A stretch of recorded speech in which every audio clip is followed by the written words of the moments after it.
Hi, thanks for clicking on this Women's World Cup video. I should note this is intended for American patriots only, so if you're rooting for another country in the World Cup, get the out of here.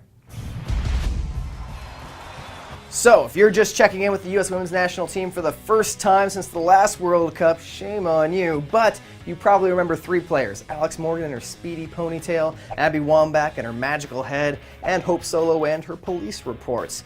Those three players aren't really the heart and soul of the team right now. Morgan's nursing an injury, Wambach just turned 35, and Solo, although she's still the best in the world, it's kind of hard to root for because of her off-field exploits. So, which player should you be rooting for? I'm glad you asked.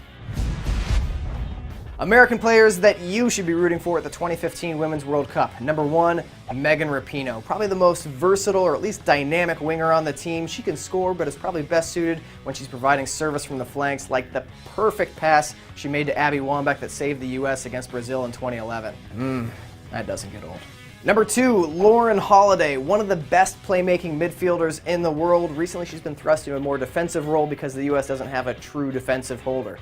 Fun fact, she's married to the Pelicans' Drew Holiday. And if we're going strictly on athletic talent, he probably should have changed his last name to Cheney. Number 3, Kristen Press. For years, the American attack was built on Abby Wambach's power and Alex Morgan's speed. Then Kristen Press came along in 2014 and scored 11 goals. You know why? Because it's not the United States unless you keep adding weapons. Number 4, Megan Klingenberg, who's probably the funniest player off the field. And yes, if you're keeping track, we have an attacking player named Press and a defender who goes by Kling. We are the team of nominative determinism.